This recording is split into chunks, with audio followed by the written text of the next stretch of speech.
Kenapa di loading dok? Biar cepat kerjanya, jadi di double dose dulu di awal ya. Setelah itu dikasih antikoagulan, nah itu preferably-nya tergantung dari dokternya. Karena kalau kita bahas pemilihan antikoagulan di sini, saya rasa kuliahnya nggak akan cukup 1,5 jam ya. Oke, yang terakhir yang kita akan bahas spesifik adalah STEMI ya teman-teman. Jadi tadi teman-teman udah tahu ya, begitu STEMI tata laksananya adalah segera mungkin karena dia kegawatan yang paling tinggi. Kenapa? Blocking 100%.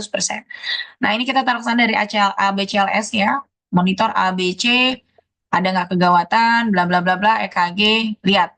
Ada nggak ST elevasi atau tidak, lihat secara bersamaan.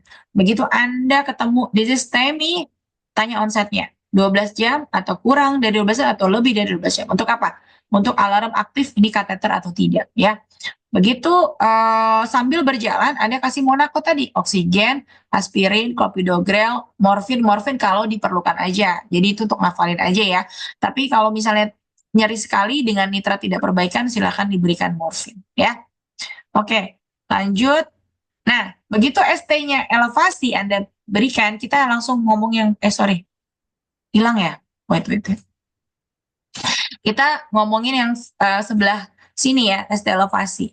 Nah, ST elevasi itu obatnya kan tadi sama semuanya. Yang membedakan adalah kalau kurang dari 12 jam, kita langsung aktifkan kode mau kateter atau tidak. Kalau Anda di fasilitas yang ada kateter, langsung kirim untuk kateter kalau under 12 jam. Kalau lebih dari 12 jam, nggak perlu dilakukan primary. Kenapa?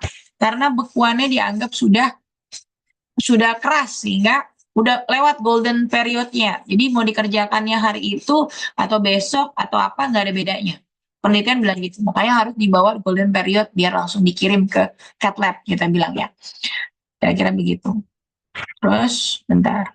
Nah, mana sih? Nah, jadi kalau kita bilang cara untuk membuka itu ada dua cara. Yang pertama adalah pakai kateter, yang kedua pakai trombolitik, teman-teman. Semuanya syaratnya adalah di bawah 12 jam. Nah, apa yang membedakan? Tergantung center Anda. Kalau Anda punya center CAT, Anda tidak trombolitik, langsung kirim CAT karena kateter itu jauh lebih baik dibandingkan trombolitik karena trombolitik itu hanya untuk kita bilang terapi sementara. Tapi kalau Anda di center yang tidak punya kateterisasi, harus dirujuk atau kalau dirujuk, kalaupun misalnya nih Anda punya di tempat kateterisasi, tapi dokternya lagi nggak ada, nggak bisa kateter juga, lakukanlah trombolitik di bawah 12 jam. Dengan apa? Dengan obat yang namanya apa? Coba kita lihat. Sorry. Trombolitik itu mana sih dosisnya? Oh, sorry. Trombolitik itu nanti ada di slide saya yang sebelumnya ya. Diberikan streptokinase 1,5 juta unit nih. Mana ya? Saya kayaknya kemarin nggak masukin, lupa, sorry. Jadi pemberiannya trombolitik itu dengan pemberian streptokinase atau alteplase. Yang sering ada di rumah sakit adalah streptokinase dengan 1,5 juta unit ya. Diencerkan dalam 100 cc NaCl, lalu di drip selama 1 jam, nggak boleh dibolus. Diobservasi 1 jam, keluhan dan nyeri dada dan lain-lainnya. Ya, oke. Oke, dah. Kalau misalnya lebih dari 12 jam, Anda jangan sekali-sekali melakukan trombolitik. Oke? Nah, kalau misalnya STEMI diapain dok? Tata laksananya sama. Penentuan kateter atau tidaknya tergantung dari penilaian dokternya. Karena dia tidak urgent harus primary, harus saat itu juga. Nah, kalau STEMI UAP itu dia karena masih kebuka, masih ada yang kebuka ya. Artinya tidak blocking 100%, sehingga masih ada aliran. Jadi kayak timing savingnya tuh masih cukup luas gitu, masih cukup panjang sehingga bisa diberikan besoknya di kateter atau tergantung dari kondisi pasien. Saya rasa nggak usah sampai sejauh itu, kita cukup di STEMI saja ya. Nah ini kalau misalnya dipasang ring, itu ringnya tuh seperti ini ya. Jadi plak itu nggak dibuang ya, cuma digeser aja ke samping, di brek gitu ya. Kita bilang dilebarin. Jadi Anda kalau kasih edukasi ke pasien, kalau ada pasien orang dipasang ring, terus habis itu dia bilang sembuh. Enggak. Ring itu cuma bridging. Yang bikin sembuh adalah gaya hidup sama obat minum, obat teratur. Jadi makanya begitu plaknya, cincinnya dipasang, itu plaknya kan cuma digeser ke samping, dia bisa tumbuh lagi ke dalam. Jadi makanya jangan heran kalau orang nggak minum obat atau nggak jaga gaya hidupnya, yang terjadi plaknya nambah lagi, cincinnya yang semula bagus jadi ketutup lagi. Makanya ada orang yang udah pasang ring 2, tambah lagi 3, tambah lagi 4, bahkan ada yang 7 satu orang ya. ujung-ujungnya nanti bypass. Nah, ring itu cuma kecil aja, sekecil ini, pendek sekali karena pembuluh darah diameter koroner itu hanya 3 mili sampai 4 mili saja. Jadi kecil sekali ya. Nah, ini pasang ringnya seperti ini, ditinggal, dan ring itu nggak akan dicopot-copot sampai orangnya, karena dia akan menyatu ke dalam dinding pembuluh darah. Oke. Nah, ini bypass. Apa bedanya, Dok, bypass sama ring? Nah, bypass ini pilihan terakhir. Kalau udah kayak STEMI tuh, nyumbat terus dia lewat onsetnya udah keras nih, nggak bisa ditembus lagi. Kita bilang total oklusi, kronik total oklusi. Udah saking kerasnya karena dia mungkin terlambat penanganan dan lain-lain, udah nggak bisa tembus. Atau penyumbatannya banyak banget, ringnya bisa pakai lebih dari 5. Udah orang itu biasanya kita bypass. Nah, bypass itu nggak akan ngutak-ngatik pembuluh darah yang koronernya, tapi dia akan kayak ngambil di pembuluh darah kaki atau tangan, di bypass dari aorta, bikin koroner baru nih, kayak gini. Ya, tapi ini biasanya dokter bedah yang ngerjain. Ya, kita konsul ke dokter bedah saat kateter itu bisa pemasangan ring tidak bisa dilakukan lagi. Ya, oke. Nah, yang penting adalah menurunkan gaya hidup. Yang penting tuh ya, menjaga konsistensinya adalah bagaimana cincin saya pasien itu biar awet, ya itu gaya hidupnya. Jadi yang cincin itu hanya untuk sementara, yang menjaga apakah cincin itu akan awet apa tidak selamanya itu adalah si pasiennya. Karena arteriosklerosis akan develop terus selama faktor resiko masih ada, ya. Oke. Saya punya waktu cuma 15 menit untuk bahas aritmia. Jadi kita bahas aritmia yang mengancam jiwa ya. Jadi intinya aritmia itu, saya lanjut ke aritmia ya teman-teman. Jadi kalau kita bicara SKA, sekarang kita bicara penyakit jantung yang matikan juga, namanya aritmia. Nggak semua aritmia. Aritmia itu definisinya adalah gangguan irama jantung. Jadi intinya gangguan irama jantung itu ada yang jahat, ada yang fatal, ada yang tidak fatal. Yang kita akan bahas adalah, saya fokus ke yang fatal. Karena kalau yang tidak fatal, panjang ya, nanti lama banget ya. Nah, sekarang definisi kalau ini jantung. Kalau kita tadi bahas koroner yang di luarnya, di ototnya, sekarang kita bahas di dalamnya nih. Di dalamnya itu ada ruang-ruang jantung, kita nggak bahas. Yang kita bahas adalah listriknya. Jadi jantung itu punya listrik. Gimana dia bisa gerak? Selain pembuluh darah ngasih makan, dia harus ada listriknya juga yang cret gitu ya. Nah, listrik jantung itu dimulai dari SA node. SA node ya, SA node itu dari atrium kanan, lalu dia nyebar ke atrium. Lalu di sini ada lagi kayak kita bilang, kalau generator tuh kita bilang generator pertama SA node, lalu ada generator kedua namanya AV node yang ada di junction antara ventricle dan apa atrial. Namanya AV node. Dan AV node itu nanti akan nyebar listrik ke ventricle. Makanya kenapa jalannya harus atrium dulu, kontraksi, jret. Kalau turunnya darah ke ventricle, baru habis itu ventricle langsung jret. Karena listriknya gitu. Nah, kontraksi atrium namanya gelombang P ya, teman-teman kalau baca EKG. Jadi gelombang P itu adalah kontraksi atrium. QRS kompleks ini adalah kontraksi dari ventricle. Ya, nanti kita bahas. Nah, ini ya.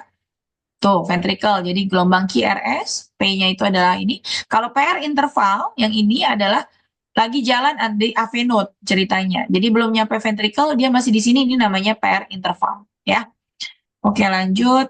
Nah, ini akan yang tadi saya bilang SA node di atrium, AV node di tengah-tengah. Nah, di ventricle kita bilang distal Purkinje system. Ini punya apa namanya, kalau generator tuh, kalau generator SA itu dia pokoknya ngebeatnya 60 sampai 100, pedang kondisi resting, AV junction, AV node itu 40 sampai 60. Kalau ventricle tuh kalau dapat apa generator dari ventricle dia cuma 30 sampai 40 ya. Nah, ini gelombangnya tadi saya skip aja, nanti ada materi EKG kan ya. Jadi interpretasi EKG itu harus Anda irama, lajunya berapa menit, aksisnya berapa, gelombang P ada atau tidak, gelombang QRS ada atau tidak, sama ST segmen yang tadi kita bahas, ST segmen untuk lihat SKA, ST depresi, ST elevasi, dan lain-lain ya.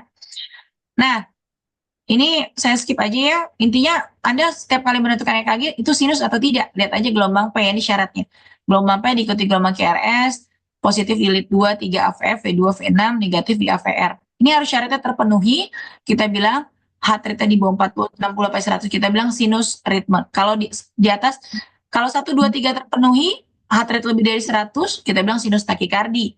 Kalau kurang dari 60, kita bilang sinus tadikardi ya. Oke, menghitung heart rate 300 kotak besar dibagi berapa?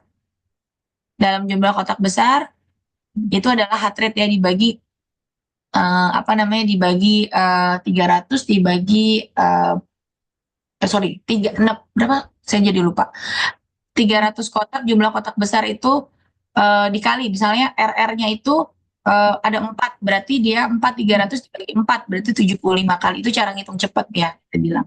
Oke? Ini nggak usah saya ajarin ya, teman-teman udah pada tahu. Aksis juga, nanti baca aja. Kita lanjut aja langsung ya. Nah, ini gelombang P. Gelombang P itu ada syarat-syaratnya. Lebarnya kurang dari 0,12, tinggi 0,3, positif di luar, negatif di AVR. Kalau misalnya dia ada tinggi banget itu atau bifasik itu menandakan kelainan di atrium. Jadi P itu ada menandakan kelainan di atrium. Ya.